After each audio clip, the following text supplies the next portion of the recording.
Welcome to the American Made and Paid Show, the home of free speech and independent thought. The big story is freedom of speech is really in trouble. The far left knows that at any time they can call for a sponsor boycott of anyone they despise. It is right here, right now, where you'll get your weekly dose of unfiltered truth. It's non-negotiable. Pre-existing conditions will be protected. This president has said this as a candidate. Insight. Very few people I know could have handled it. We can never, ever let this happen to another president again. And information that challenges the American way of life.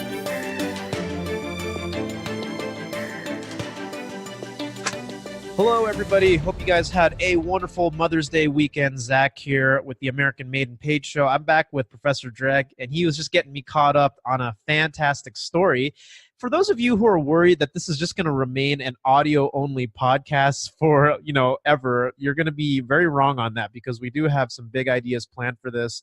I can't reveal too much, but one day it'll be more live, set up, camera ready, and most importantly, the ability to take phone calls in the near future like a radio show, because I know some of you have polarizing opinions where you may not like it, but you know what? The feedback's been great. I know a lot of you guys kindly reached out and said how much you like Professor Dreg, which is surprising because you were just, I know. I want to argue with people on the phone, but that'll happen soon. But a couple things I want to touch on before we dive into today's topic. I know Professor Dreg's got some stuff to share. But ideally, I wanted to talk a little bit more about the Baltimore's war on guns, right? How it's actually, this is not surprising, but it was actually exclusively conducted in black neighborhoods. When we talk about the war on guns, the war on drugs, right? All this stuff that wages a lot of issues in poor communities, right? It is targeted towards something that, and this is something we've been talking about for weeks. Guess what? Not Asians, not anyone else, black people. It explicitly says that these were some of the sort of these laws that were put into place. It was mainly to disarm people, right? And to also prohibit people from being able to protect themselves. So I wanted to talk a little bit more about self-preservation and how that pertains to conservatism. But I know we always have a way of kind of going around the block and then tying it back. But what were you telling me about before we started this that you want to talk about, and we can bring it all together with the Second Amendment and the First Amendment and all that? Oh, well, Jesus, when you, for some reason, when you said the thing about the Baltimore guns, I thought about, this is a weird thing, but I thought about Matthew Bowling, the track star from Houston, Texas. Or not, I don't know if he's from Houston, but the dude from Texas, that white boy kid, that runs super, super fast. So I'm not familiar with him, but tell me. Anyway, so this kid, he's a white boy, and I'll tie it into the gun thing in Baltimore really quick, because basically track and field is there's really nothing to do in the ghetto but run. Right. And the thing is, when you're poor, you just kind of get into crimes and all this other stuff. And I'm telling you now, we all got good at running and jumping because, from the things that we did as a kid. And growing up in track, there was a guy, I don't know if I should say his name, but there was a white boy called Henry Barber. And the whole goal was not to get beat by him, because right. You're doing good if you could beat Henry. And so Matthew Bowling is kind of like the Henry Barber of our day. But this Matthew Bowling, he's setting records. Like, really? No, but he's like the fastest kid who ever ran the 100 in the history of high school. And he ran a quarter mile in a 46.1. That dude is he's running a quarter mile what I ran as a male, like as a man. Uh-huh. And he's only a junior in high school. So when I was a man, well over 18, I got down to the 45s, high 45s. Right. And it's a hard thing to do to run, because there's this thing in track. So when you run 50 seconds, it takes a little bit of time to get down to the 49s. Mm-hmm. And then from 49, 48, 47, 46, and you go down in this progression, and then it's really hard to crack 45. This kid's in high school, right? And he's already down to 46.1. That's insane. You know what I mean? It's like I quit when I was in it, just a little bit better than him. And I'm thinking, holy crap, this kid is like, He's not even at his prime yet. You know, you hit that no, when he's you're not. 25. When you watch him run, it's like Yeah. he's being chased by a whole bunch of black dudes and he's running for his life. And he's like, you know, it's insane. But anyway, but here's the thing. You know, when you're being chased, see, back when we were growing up, everybody had a gun. So you had to run. You know what I mean? And that's the thing. I mean, granted, these guns were illegal. But here's my thing. If Baltimore really wants to end any type of gun problems, make guns legal. Allow the people to legally carry guns. Because I'm telling you now, nobody is going to rob somebody when they know they have a gun. And when you think somebody has a gun, trust me, you are booking as fast as you can. And no one's going to catch you. Absolutely, yeah. But I like that what we talked about is literally word for word what the New York Times literally published today. And I know the New York Times is more left-leaning, but literally this is what it says, and I quote. That's why I wanted to talk about this, because didn't we just mention this word for word 2 weeks ago, and now people are writing about it? We're talking about that. Well, so here's the thing, right? This is exactly what's happening in that in the article itself, they talk about how, okay, so it's waged in these poor communities, right? Primarily towards black people because it's Baltimore. And it says here in the article, everyone is a potential combatant when you take away guns. They are the reason residents have said they feel both over-policed while at the same time feeling underserved by the police. So when the residents call for help, no one comes. And when the residents try to walk to the store or the bus stop, they're as afraid of the police as they are of criminals. Yeah. Now, that's important. That statement right there is important because we talked about, okay, police are the only people with guns, right? They're the people who have the ability to be your judge, jury, and executioner, as you call it. And people don't have the right to defend themselves. And the cops are also afraid of everyone because if it's illegal guns, right? It's a progressive city where it's already illegal. What they say here is that it becomes even more aggressive. I mean, and this is just in this month of May alone, there have been 11 homicides in Baltimore. Isn't that crazy? In just this month.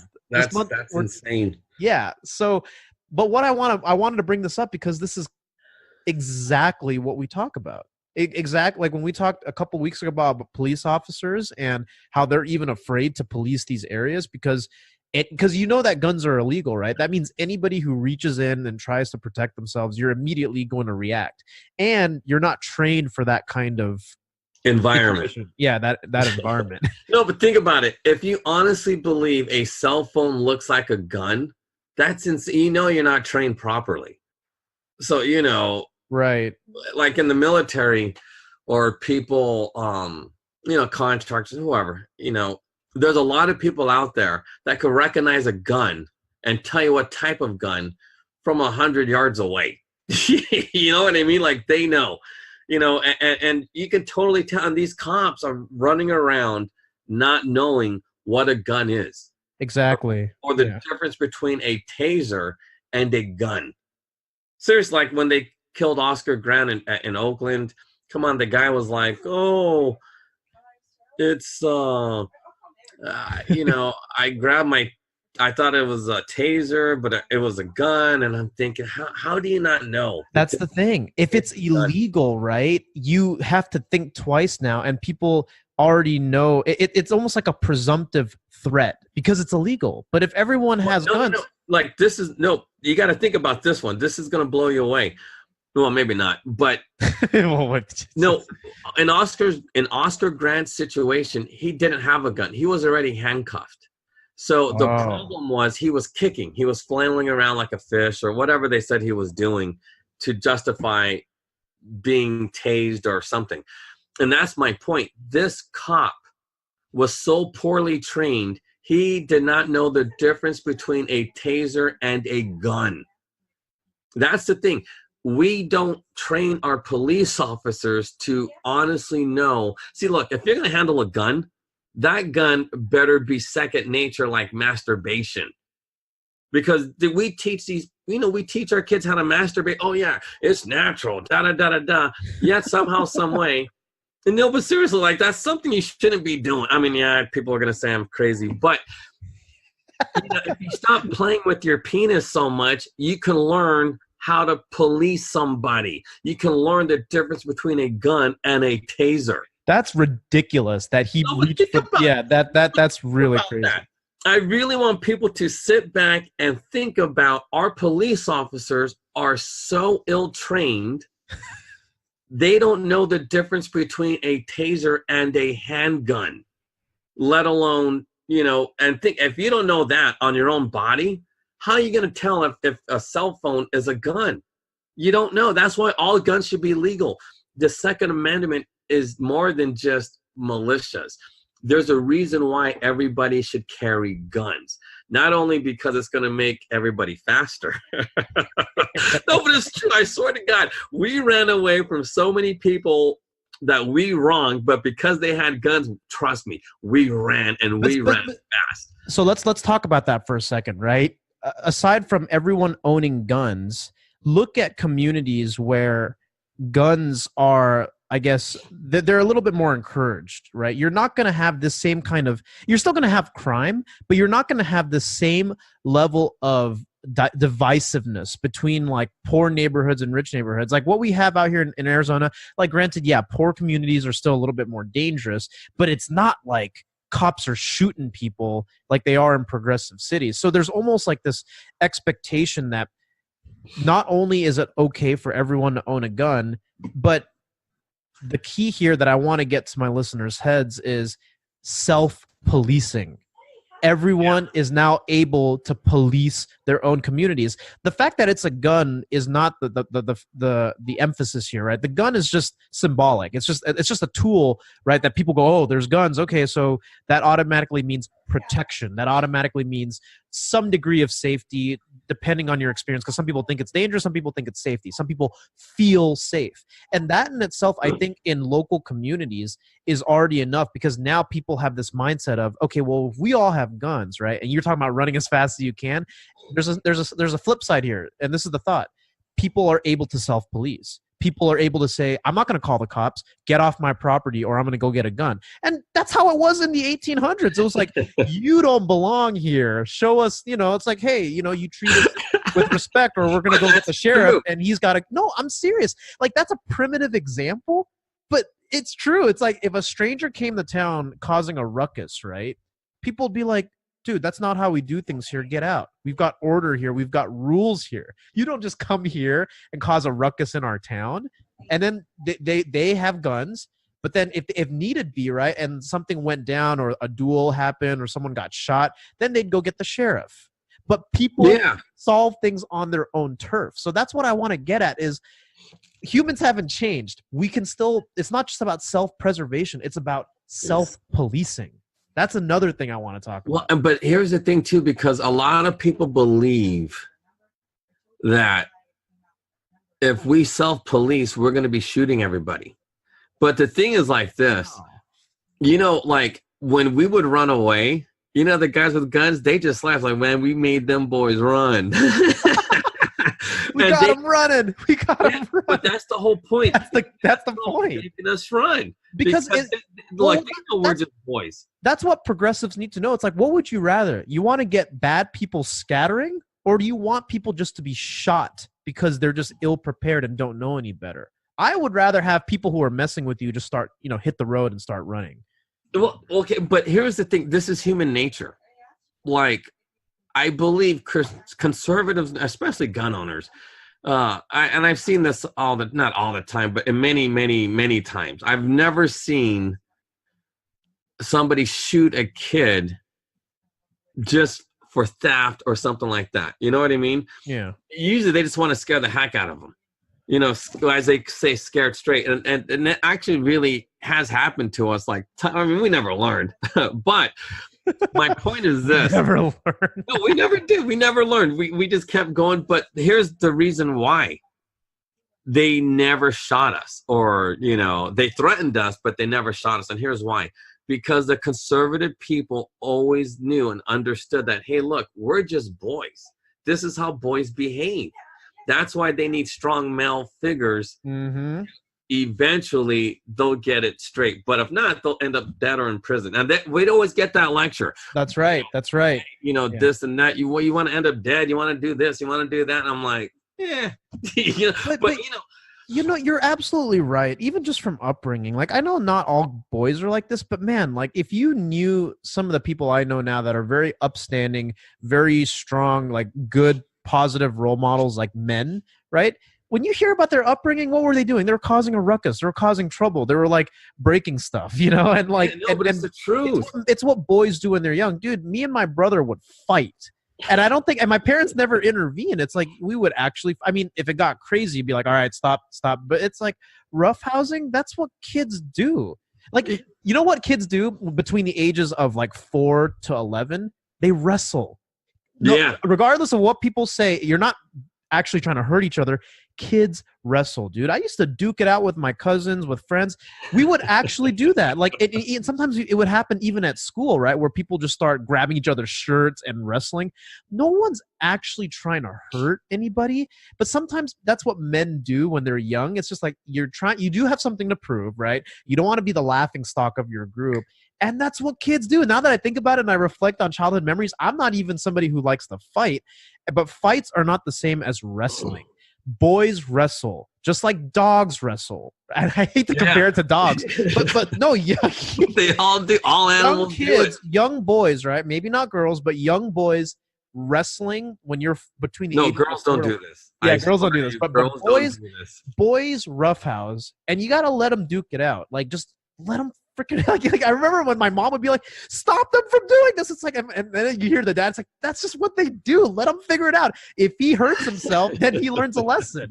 But that's part of it. The thing is when you grow up and you don't have those boundaries set, right? That aggressiveness gets put out of proportion. There's no morality behind it. There's no, okay, so now evaluate. Why did you guys get there? There's no thinking. And you need a father. You need a father to show you that stuff. To tell you, like, okay, this is why things work. This is how things work.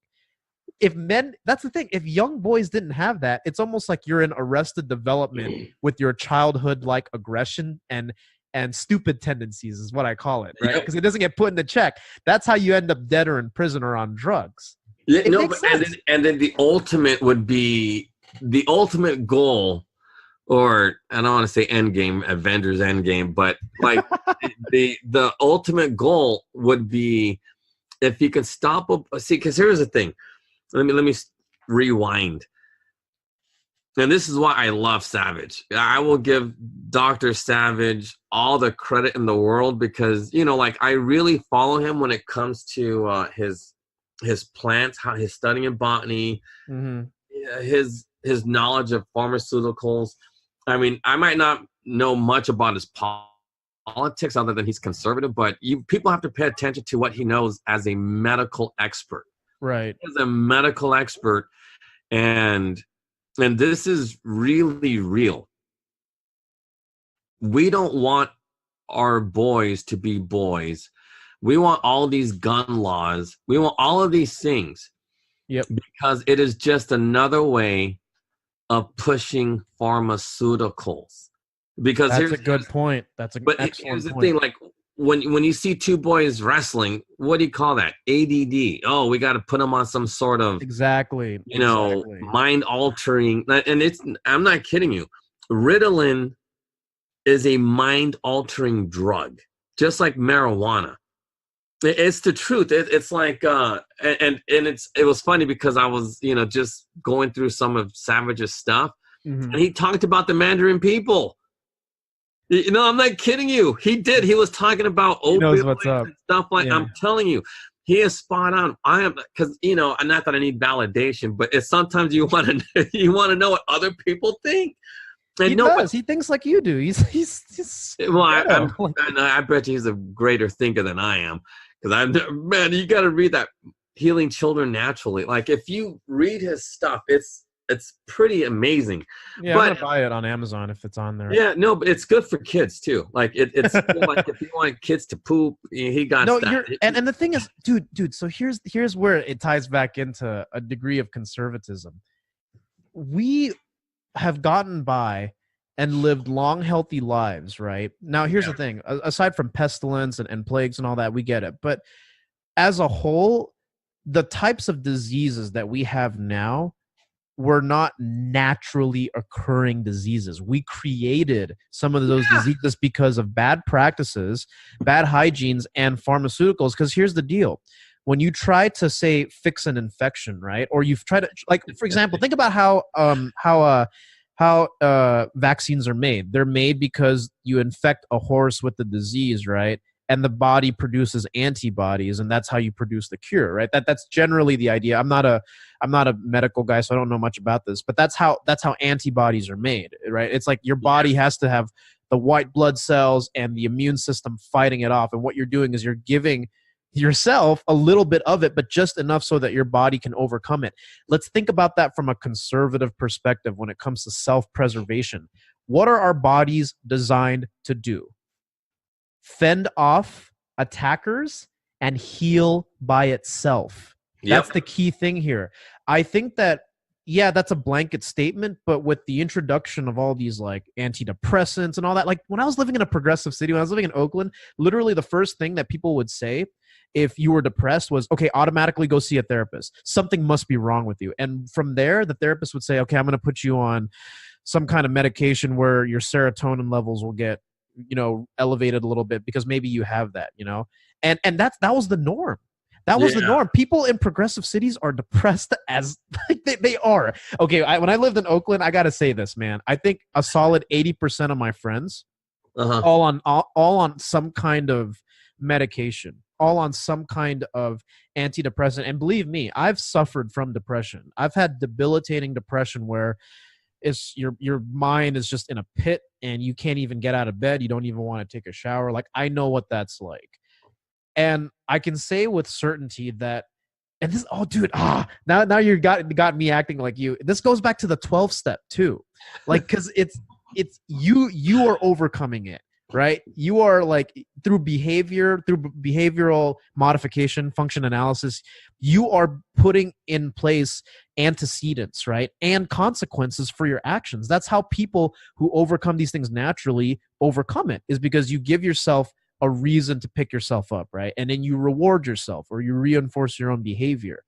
So if our progressive world was, tying it back to parenting, focused more on behavior modification and reinforcing good behavior, would we really need to put people with ADD or all that on Ritalin? Would we have to put depressed kids on antidepressants? No, it's not natural. It's not natural, not even in the slightest. And this is why it ties back into Dr. Savage's work and how I also believe in that. I believe in healing. Meds is not healing. Meds is maintenance. That's the difference here. There's healing and then there's maintenance, right? Because what? You go off of that and your body's all screwed up. It can't function without the meds. I'm going to tell you right now. I'm going to tell you right now. So what you're describing is, we talk about this all the time. And I keep telling you, there's progressive science and then there's conservative science. Right. Conservative science is based on the laws of nature. Well, yeah, no, but I hate to admit this too, but every great, I'm learning this. So every great scientist that I respect all believe in God. It's amazing because even from Savage, a modern dude, he believes in God, obviously, because he wrote that book, God, Faith, and Reason. I haven't read it yet. I might read it. You don't even read. Whoa, look at you. No, but I think I might because it might have some answers. But remember how I told you before, in the 1800s, like the start of progressive ideology versus the fight of Christian principles or whatever. There was two major scientists at that time. Charles Darwin, which is how we govern today. All our social policies are based on Darwin. Based on Darwinism, yeah. But the other great scientist was Louis Pasteur. Louis Pasteur was remember we talked about pasteurized milk and stuff like that? Yeah. But he also did all of those things that you're talking about antibiotics, vaccines, all of these things about helping the body heal itself naturally. And it's weird because Savage has a book, Healing Children Naturally. Mm-hmm. Pasteur was about healing naturally, like even though he made antibiotics or whatever. But but that's my point, to help the body heal itself. That's what Pasteur did. Pasteur, Savage, all of these dudes are doing great research on how to help the body heal itself naturally without this weird chemical crap that you find in Ritalin. Absolutely. Because, see, all of these dudes, I don't care who it is, and not that I know what Savage thinks, but I bet you money if we ask him, do you believe boys should be wrestling? It's natural. Do you think, I bet you money he'll say yeah. Yeah. Because you're supposed to. But if you ask a progressive scientist, they'll say no. Whoa, that's a good point. No. But that's the whole thing. And then how do we tie this back to, because I want to bring it back to the way we tie this back to the Second Amendment is, what does it say? Self-preservation. Your body is designed to do that itself. That's why suicide is also not natural. It's the truth. That's my point. When you stop a boy from being a boy, he will become suicidal. And I don't care if they're watching porn or, because I'm telling you now. Oh my God. When we feminize boys, the suicide rate goes to 40%. But check this out. When all you do is just play with your penis all day, something is wrong with you. Yeah. Seriously. And I know there's something wrong with us. No, but the thing is, because for some reason, I don't know why, but if you don't masturbate, you get more aggressive. And not that you want that aggression, but when you stop playing with your penis, you could do more things. When you stop, right? Okay, so here's the thing that I've done, because I'm exercising this. When you don't indulge like that, right? That pent up energy is for first your body's kicked, because you have a sexual appetite that you were never supposed to develop. So that's the first thing I want to tell people who are listening to this. If you're somebody who was indulging in pornography for a long time, when you go off porn for a couple of weeks, you're gonna be like, because it's like a drug. Your body's looking for that hit of dopamine. You can't sleep. You probably get a rash. Like, your body actually has physical reactions to going off of porn, and people have reported this. And as a result, you think that initial pent up energy, which is technically a form of withdrawal, is unnatural. You're like, oh, I'm aggressive and I'm angry. No, you're just getting your testosterone that you keep expunging back. So now go lift some heavy objects, or go build a fort, or actually go run to a woman. You know what I mean? No, but it's the truth. And I think that's what we were doing as kids. That's what we were designed to do. We were supposed to do that. Yeah. And God gave us our laws, right, to keep them, because here's the thing. If it's abused, sex in itself, not masturbation, but sex in itself, it destroys men. Kingdoms come down. Rome crumbled because of that. It wasn't masturbation, it's just because everyone was sleeping with each other. So that's why it's weird, though. It really is weird. Like when I think about things like that, because I'm getting into the Bible, it's amazing. Though. It's like, called it. It was the original red pill. The original red pill is the Bible. That's what I'll say.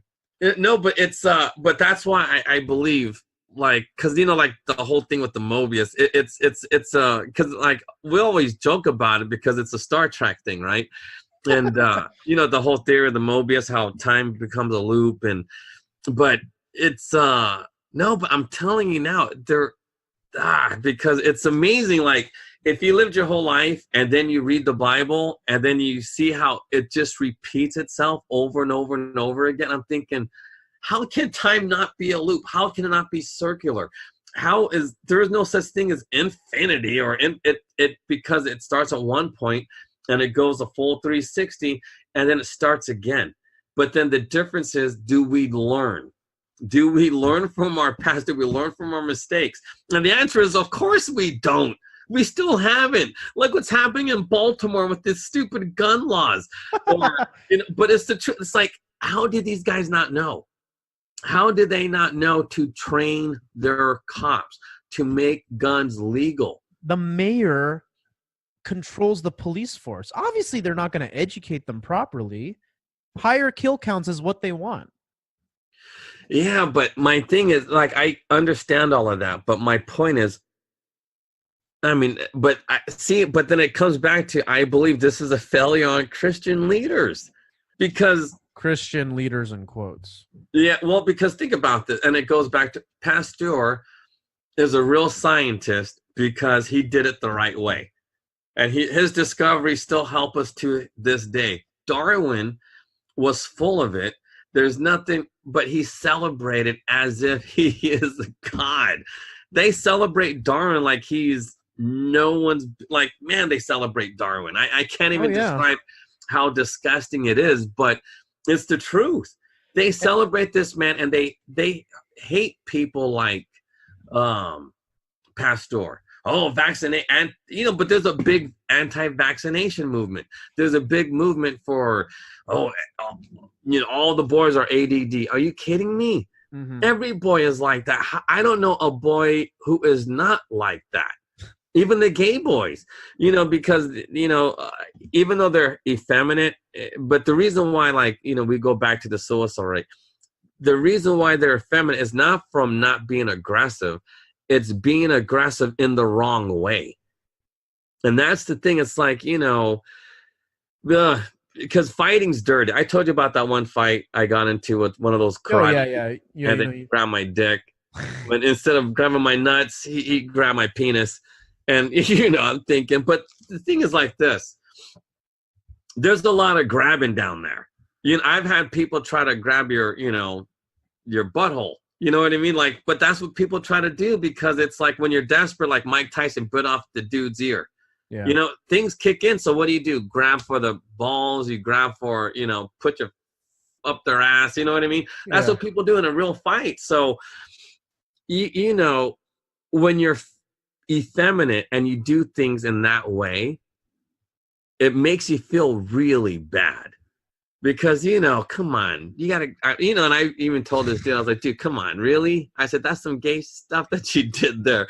I said, you got to realize not everybody's penis is the same size. So you just grabbed a whole handful of my dick, and that's why you lost. Let's do it again. I'm like, I ain't find you twice. This you know what I mean? But that's the thing.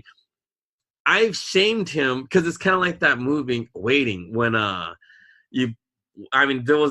this is based on a true story. Waiting, of the movie about everybody working in a restaurant. So the guy had this penis showing game, and then when you made them look at their penis, they would call you a fag and then kick you in the butt a couple of times afterwards. But the thing is, it's just a guy thing. You know what I mean? Because, like, every guy knows it's not really right to. Because I know that there's a lot of gay people, and I'm not saying you're wrong or different or something, but on the streets, it's just not what we do. You know what I mean? Because it's like, come on, you don't want to be that guy. Because it seems to me it takes a lot of energy to be gay. It really does. It takes a lot of energy to be gay. And when you're fighting in the streets and stuff like that, or doing your thing, you don't got time to just hit it and quit it with another guy, because it's way too dirty. You're gonna walk around with all that stuff around your stuff. You know what I mean? So when you're a guy and you're effeminate and you're doing like aggressive guy things, it really messes with your head. And that's why the suicide rate is so high, because it's, if you hit it and quit it with the chick, it ain't that bad. It's not dirty. It's dirty, but it's not that dirty. It's dirty enough. It's kind of like not taking a bath for a week. You got stinky armpits, you can live with that. And then if your crotch area kind of smells a little funky, you can live with that. But then if your region down there is filled with fecal matter and stuff, like, come on, you can't live with that. You're gonna, that's gross. And it will kill you. Yeah, no, but there's a certain thing, like, and that's why, like, on the streets, it's really hard to be gay, because you can't do because, look, the street culture is really gross. Like, when they say hit it and quit it, chicken heads and all these other people, look, that's why there's a lot of disease on the streets, because you're not thinking about anything, you're just living life, like a real savage would. And, so if you're so gross or so twisted that you're hitting and quitting it, raping dudes or doing whatever it is that they do, come on, that's bad. Like, that's going to lay way heavy on your head. So, and people know this. This isn't a secret. So when they feminize boys, they do that with that intent, because they go, look, if we feminize these dudes, if we say this is wrong, and let them act out and then they act out sexually, guess what? They're suicidal. That's why 75% of white boys that are gay are suicidal. 75%, dude, that's hella high, because when black dudes are gay, they're not gay like I think the way white guys are gay. Like, well, let's actually talk about that, because I think the race aspect, not just sexual orientation, plays a big role here, right? I don't know if you're familiar with this, but the Darwin aspect of racism, right, is actually rooted in that, because with a lot of people who are conservative now, we talk about things as far as the dominance hierarchy is concerned, right? Yeah. But that's just how men have operated all the time, regardless of race. You know, that's just how they have. Because I hate to say this, because men are dominant. And it's just how But that's the thing, right? Stronger than the female, and boom, and that's about as far as it goes. Well, here's the thing, and it leads a segue to my video that I posted up yesterday. I don't know if you watch it, where you can now have transgender males competing in women's sports. So, but here's the thing: if progressives are like, that's not fair, my daughter is in track, and you've got this now you are acknowledging that gender is not a construct. It's they are biologically real different. Biological function. No, it's a real biological thing. But that's the thing, and people are just like, they're conflicted. I'm like, yeah, you're confused. No, but why is this even a discussion? That's the point. You know what I mean? Like, you've got all these anchors on Good Morning America that are just like, do you think it's the right thing? In your head, you'd have to be mentally crazy to think that that's normal. Well, Pelosi, like you said, she passed that law. Well, you know what I mean? If it gets passed, our free speech is gone. That means you could go to jail for misgendering somebody. Yeah, that's crazy. That's no. This show's better gonna keep your guns. You are not taking me without a fight. Like, how can he not? How can he change? Honestly, like, there's no way. Like, because man, there's no way I could ever change. Like, it's hard for me to speak without cursing. So you're gonna really tell me some dude on a dress, I'm gonna have to call him she? Hell no. Well, I'll tell you this, that's not happening for me. It's not. You know what's kind of, we used to call him He-Man. Like, He-Man. You know, just like, because we thought that was, not that it was gay, but He-Man was kind of gay. So that was what we used to call a lot of those transgender dudes, like, hey, what's up, He-Man? Because He-Man, we just thought He-Man was gay. We're just running around with the big old muscles, naked, you know. I think, what's wrong with you? He-Man is just always naked, just, you know. But, you know, because I know this is weird, because I know a lot of white people don't see it this way, but Tarzan was gay. He-Man was gay. Because, dude, why are you running around naked? It don't make no sense. Just like, because, you know, it's just a weird thing. But white, I don't want to say white fantasies, but white fantasies always had dudes naked running around, just all big and buff, just naked. No, not naked, but with their loincloth. Dude, that's just, I don't know. I always thought that was, not just, I wasn't the only one. We all thought that. Was like, dude, that's gay. You know, it's like running around with their big old muscles, and you're like celebrating these big old muscular dudes just running around half naked. It never made sense to any of us. Oh, yeah. But like, superheroes, at least they were covered. I mean, granted, they're in tights, but, you know, it's not as gay as running around naked. That's true. That's why I was never a fan of the Submariner in Marvel, Namor or whatever, because all he had was a little dolphin fin, like, covering his area, and that was it. Dude, that's just so bizarre, though. It's just, but see, things like that makes me think that was the start of trying to make, you know, boys effeminate. Because instead of just wrestling or just goofing around and just regular fighting and just, you know, because, like, I don't know, it's just weird, like, you know, like the whole Schwarzenegger thing. How is that not gay? Because I remember Arnold Schwarzenegger did say that, you know, that when he was a boy, he used to have posters of all these half-naked bodybuilders in his wall. And then I remember that. He was gay. Because his father would walk in and be like, no, it's that.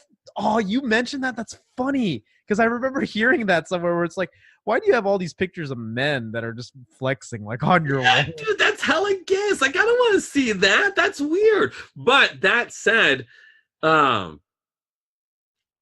No, but think about, because I want to go back to Schwarzenegger. Schwarzenegger couldn't control his sexual behavior. You know what I mean? I mean, damn, that chick was, and actually a counselor said something to me the other day about banging, one of my baby, the mothers is like really not attractive woman. And, well, yeah, then she goes, that was better than Arnold's. That's funny because that's coming from your soon-to-be wife. Yeah, no, but that's that. Yeah, it's a girl thing. But anyway, so it's the truth. It's like, it's, and I believe when you feminize men too, they can't control their sexual behavior. Like that's the thing. Like, so for us, we would bang way too many women, and that's also effeminate in a weird way. That's effeminate behavior because, why are you doing that? Why can't you just, act like a real man, just get married, take care of your kids, and then support your little group? You know what I mean? But that's the thing. It's like,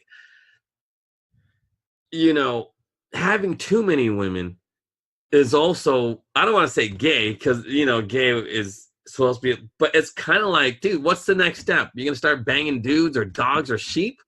You know what I mean? But that's the thing. But why? But that, I feel like you're not off the rails when you say that, because look at what happened to Kevin Spacey, right? And I'm willing to bet, like Charlie Sheen, like, there's no way. Spacey, that's just so bizarre. But see, but here's the thing. I mean, no one said it, right? But like, dude, it's like all those glam rockers dressed as women in the 80s, like, and you were screwing a lot of women.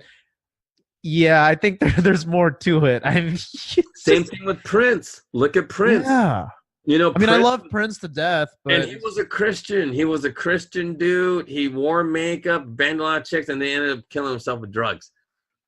You know what I mean? Because it's a suicide culture.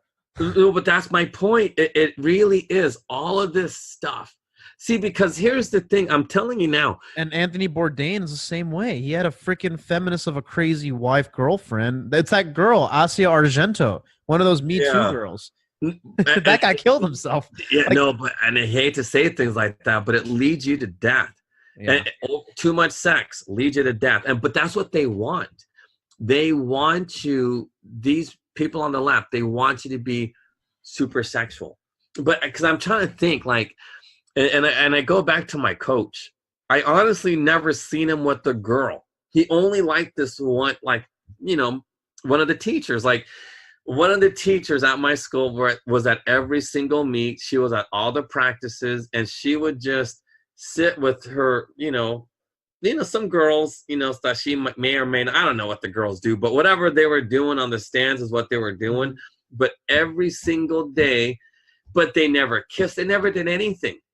And then, like they never did anything. Like, seriously, they never did. All of them years as adults, they enjoyed each other's friendships. And that was that. Like, he had friends, the other coaches, and they talked, they go out to dinner and stuff like that. But he was like a real man. You know what I mean? Like, that was your example of a real man. Didn't have a lot of chicks. He was still athletic. Remember, I told you that story. He lifted over like 100-something pounds. He did it like 20, 30 times. And he goes, just in case you, blah, blah, blah, blah, blah, get out of hand, I can handle it. I'll handle it. And, but that's what real men do. They don't need a bunch of women. They don't need to be famous. They just need to take care of that little group of people that they take care of. You know what I'm saying? And that's why it's like when you're feminized, and I believe I was, effeminate because I used to have long hair. Mm-hmm. And I did, like, when I grow up my hair, my fro is like, because like I have straight, even though I have an afro, but it's kink. I don't know. It's a weird, like, my hair is weird because, I'm half white, half black. So it's not like I have an afro. So my afro actually can grow long, like up to my shoulders. So I got like, whoa, you know what I mean? And I could break my hair and stuff. So anyway, yeah, like I was like effeminate when you think about it, because I was banging a lot of chicks. I would do it in public. You know what I mean? It's like, why am I showing my penis to other people? Because what? I want to attract more men too? You know what I mean? It's like, it's not like, you know, because everybody has eyes. So why was I showing off my penis all the time? That's gay. It's like porn is gay. Dude, gay is, I mean, I don't care. Like, what I was doing wasn't as gay as what porn. Because porn is hella gay, dude. That's just hella gay. Because you really see it. Like, at least for me, you only saw, like, the bulge. You didn't see it, really. You just saw whatever. But you know what I mean? It's like, come on, that was gay. That's totally gay. Now, when you're having sex in public and people can see you, people can see your butt, that's gay. You're showing off your butt, and you don't care if other guys can see your butt. Dude, that's gay. You know what I mean? But people think like, oh, dude, like the professor, he was like the man's man. Nah, that was like hella gay, man. You know, when you really think about it, because dude, that's gay. It's just when other men are watching you and you don't care other men are watching you, dude, that's gay. But that's my point. These people effeminize you so much. But the thing is, that kind of behavior also leads you to suicidal thoughts. Because, you know, like, and I've known many dudes that actually committed suicide over the sex that we were having back in the old days. For me, it was a means of survival. So that never crossed my mind because I was surviving. Right. But everybody else, dude, they weren't surviving. They were being taken advantage of. You know, but it's the truth. I mean, I feel bad. I mean, you know. Sure. But like, because the name was Johnny. I still can't stop thinking about Johnny, dude, because that was. Well, the excess is goes beyond what we were saying, right? Because we were not supposed to do it, and I don't want to get all biblical here, but it's an appetite that we weren't supposed to have. You actually were not supposed to have a crazy sexual appetite where it's like, I mean, people get introduced to it through different ways, right? It could be sexual abuse, could be pornography. And then what it does is it actually skyrockets your brain, especially if it happens before the age of 25. Dude, you can't think straight. Dude. Well, I think most of these kids that aren't getting laid, honestly, like, dude, we talked about this too, that aren't getting laid, that think it's perfectly okay to have sex dolls because now they can't even get it for real, and they're playing video games in their bedroom. I don't think you've had a clear thought in 10 years. Because think about it, right? If you're confined, and I hate to say this, but if you're confined to your mother's basement, you haven't left home past the age of 18, you've been there for a while, and you just play video games all day, you stay at home, that's not natural. Like, it's not like people say high rents and job markets, but no. Nothing about that is natural. Go get a dishwashing job, because that's the thing. Progressives paint it as, hey, more millennials than ever are moving back home into their parents' home because of debt. And that's another thing. Debt is also death culture. That's a separate thing. But they're moving back in because of the pressures of the world, right? That's a real thing. Most headlines out there for social commentary are saying a lot of young people under the age of 35 right now are really, really depressed. They're not in relationships. And I get shouted out for saying that I think that the sex addiction, right, to some degree has a lot to do with it, because you can't think straight. Because here's the thing, like, how bad could it be, right? Like, people say, okay, I can't pay my rent, so I got to live with my family. Well, back in the old days, people just worked more hours. People just worked harder. Yeah. Right? That's why it's, but the thing is, here's the kicker. If you're not whacking it to the computer all the time, you have energy to work 60-hour weeks as opposed to 40-hour weeks. Or even that's a fact. 80. Yeah. Probably 80. You could probably pull 2 different jobs. Yeah. And I'm not kidding you. Pull 2 different jobs. They did that. People who were and people have said that because they start doing that, it's not just about the monetary stuff that comes on, but it's the development that you get in that you are actually able to be more productive, because that's the key word here. It's all productivity, right? When people say, and you know what the most perverse thing that progressives push? Oh, it's not healthy to work hard. I've seen that. That's how you know they're getting you, because it's all subtle, right? And if you're not thinking for yourself, you're gonna read something on BuzzFeed and say, "Wow, so they're recommending that if you work 80-hour work weeks, that's not good for your mental health." And I'm like, back in the day, that's all humans did. You slept or you worked. You didn't really do anything. And maybe if you were tilling the land or tending the livestock, dude, you had 16-hour days. Like, get out of here. We're designed for that. This is what people are going to say. Well, back then in those days, people only lived to be 50. And then they die because they worked too hard. It's like, no, they died early because they honestly didn't know things about diet, and things like that. Sure. And medicine keeps, I mean, believe it or not, modern medicine is keeping us alive longer than, not modern medicine, like Pasteur-based type research is keeping us alive longer. That's right. Than anything. It has nothing to do with, you're overworking. Although, I mean, you're not supposed to work, like working in a coal mine 80 hours a week isn't going to, of course you're going to. Sure. Your lungs are going to, give out. But you know what I mean? Like, yes. So we understand the extreme, so I don't want people talking crazy like, if you're somewhat rational and you're listening to this, I think people are going to know what we mean, because here's the thing. You cannot deny that the rise in social media use or pornography use, I actually group them as the same, because they have the same kind of effect on your brain, right? They're all hits of dopamine. And dude, you watch those breakdowns of people on the internet when they lose their Instagram, they lose that kind of stuff, and it's just like, sometimes I have to remind myself that it's just a thing. It's just a thing on the computer. It's almost like, what that reminds me of? Back in the day, you might be a little old, but you might be able to relate to this. Like, honestly, I can't relate to any. But what I'm saying is, back in the day, kids, right? Kids would throw a crazy fit if they like lost an online game. Like, you would see kids get so charged up and so angry at video games. Like, if the Wi-Fi went out, kids would throw a tantrum and everything. And I remember thinking, like, I used to be like that, where it's like, dude, if I lost at a video game, kids don't even get that mad when they're playing sports and they're on the losing team. You know how mad they get when they play video games and they lose? It's like 2 times more. You know why that is? It's because of the feedback. Computer games and video games and pornography. Wait. What feedback? The feedback is the effect that these stimulants on the computer have on your brain. It's a real thing. You gotta be kidding me, really? Well, no, because it's entertainment, right? So it's hitting you. You're getting a lot of signals. You're getting like points. You're getting. No, that's my point. So everybody's like bent out of shape over points on nobody's seeing you. Nobody knows. No, but kids get off on that because it's rewarding. They want to kill each other on the video game. I say this because look at how angry and crazy some of these games. No, but I bet you money those are the kids that go ahead and shoot up the schools and stuff. I'm not kidding. People attribute it to that, or they attribute it. Well, people attribute it to that. It's possible. I mean, there's no conclusive data on that, but I'm saying it's more that grouped with the suicide culture that pornography does. Porn turns you violent. Building block. What you just described is a building block of suicide. Like, seriously, I played video games.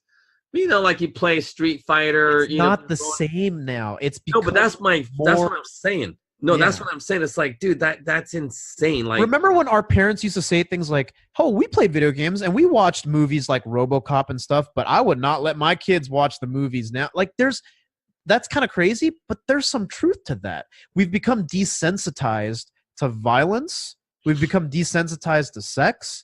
And we've also become desensitized to overall exposure of imagery and all that stuff that's on the computer. It puts your brain into overdrive, and people think that, I'm looking at a lot of images, so it means that my brain is processing more and I'm learning more information. Believe it or not, you're not, because studies have shown that your brain still actually functions when it's performing one task at maximum effort at a time. Multitasking is a myth to some degree, because your brain is you're still focusing on one thing at a time, even though you might be juggling a couple of things. Yeah, men can't do it. Men can't. So what I'm trying to say is that's part of it. And when you play a video game, right, you're getting hit with visual stimulus, audio stimulus. There's a lot of stuff, not to mention the dopamine rush when you say you shoot somebody, like Fortnite, kids go crazy for that stuff. You take that away and it's not the same. Like, seeing kids get pissed off at a soccer game when they lose is one thing, right? That's a regular reaction. Yeah. The type of anger that you see that comes out of kids when they lose at a video game, or when you take away their video game console, I still can't fathom that. No, but it's true. And I think that I believe you. I'm just saying I still can't wrap my head around it, because that's just the most ridiculous thing I've ever heard. And the thing is, I understand, because to some degree I used to be like that. I don't play video games anymore, not even a little bit. But it's like, I remember that we're just like, I got so mad once I threw the controller across the room, and I remember when my brother would be playing and I used up the internet. It just hit me. This is why they took scoring out of the games. Because they wanted you hooked on stupid video games, and you get your scores from there. Seriously. But I remember when they first started not keeping score. In soccer games and in basketball, they were just running around just doing hoops, and they weren't even keeping score. But that's the point. They took away all of that from the kids from doing real life activities, and then you get that from playing video games based on what you're saying. Because I've never played a video game, and I'm thinking, you know what I mean? Like, dude, like video game can never take the place of playing a real game. I don't care if it's basketball, kickball, nation. Well, nation, I don't know. Like, nation is like super dodgeball. Yeah. You know, so that we called it nation. But, you know, you could really see who's winning, like when you play dodgeball or something. No, dodgeball was a stupid game because there was no real winner in dodgeball. You know, but in nation, dodgeball is last man standing, and even that is not. You know. Yeah, that's not. But nation was actually pretty bad. It was a bad game because it was like, dude. Anyway, I don't want to get to describe nation to you, but anyway, but games, physical sport, a physical activity where there's a clear-cut winner, you feel something, and then you get that kind of anger. But that's my point. They took it away from you. See, like, that was one of the first steps of, you know, part of making everybody effeminate. The first step was to take away the scoring system. Seriously, dude, that's what they did. They took it, like, I don't know when they started this, maybe in the 90s, I guess. Mm-hmm. So if you grew up in the 90s, you weren't allowed to keep score anymore. You know, you play a baseball game. Really? Yeah. That's just stupid. Nobody kept score. It was like everybody's a winner. Everybody gets a participation trophy. Oh, we got to talk about that. We're going to roll into that. We are talking about it right now, because you just described the end result. That's what happened. They took away, like, there's no winners, there's no losers. Everybody's the same. But guess what? Video games took that place. Now, from what you're saying, you're getting that adrenaline rush from winning or losing, because, dude, when you lose, it sucks. Yeah. So anyway, so when you don't have that as a boy, and then you can get that somehow in a video game, boom, now it makes sense to me. It's like, shit, now I get it, because I knew that was a bad thing, because I said, dude, we got it. Because I remember, like, my parents, I actually thank them for this. I didn't understand it as a kid, but they said no video games, and the thing is, they were right. So I would sneak off, and see, it made a liar out of me. I went and played my friends' things and got pent up over that, right? So you'd be sneaking around, you'd develop like unhealthy habits where you just like play video games in the middle of the night when your parents aren't looking. But see, that's the problem, is that like that would happen, and that's to some degree, I think, because they were very restrictive. I think in small doses it's fine, but we've made a culture out of it, and this is a recent phenomenon of the last 5 years. People get paid to play video games now if you're entertaining and you can stream it, and kids actually strive for that. Kids strive to be gamers. Like, that's a legitimate thing where it's like, I want to be a Twitch streamer. No, but see, people do that. You can't be. But that's my point. Now you're gonna tell me some fat kid playing video games is gonna take the place of that guy like bowling. The white boy. It already has, dude. If you go to these video game conventions and these VidCons from YouTube and all that, dude, you're gonna find like fat, bearded, like. See, because my thing is like this: why is it Matthew Bowling, like some kid that everybody knows about? You know what I mean? Because, dude, that's phenomenal. Like, for us, dude, that's like, man, that's like big news. But I guess nobody cares because some fat video game playing kid is more popular than this kid who's gonna one day hopefully do great things. But anyway, going back to this whole thing, dude, now I totally get it now. So part of this feminization was first to take away scoring and all this other stuff, and then they replaced it with this mind controlling video game crap. Yeah. And now you got cities like Baltimore where you got all of these crazy crimes because you got all of these boys who don't know what to do with themselves. Seriously, because what are they going to do with themselves? You know, most of these, well, I don't know if these kids in Baltimore could afford video. I don't know how expensive video games. I don't know if they're free. Well, now they're very affordable, and that's like, it's a default. I feel like you find video games in every young kid's house now. It's commonplace. It really is. So is this video games like, are they like Grand Theft Auto?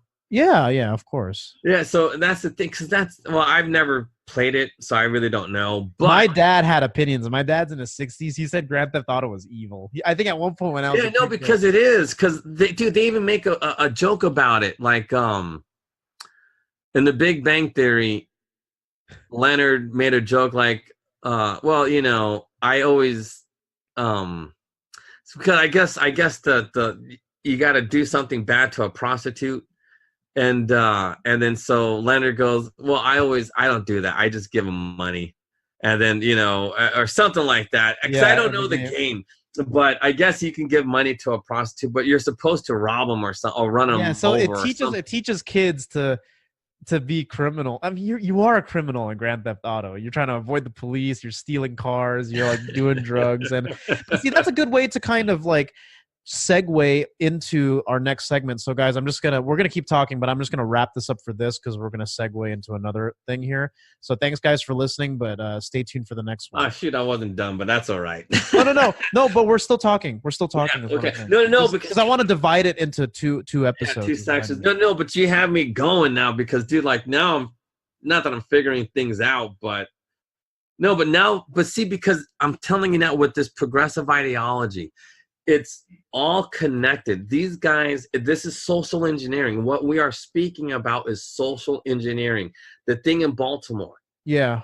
Social engineering. It is a result of social engineering. I want to dive into that more so with the video. And you said it too about Arrested Development. It's the truth. It's the truth. Yeah, it's all related. So that's my final thoughts of that hour.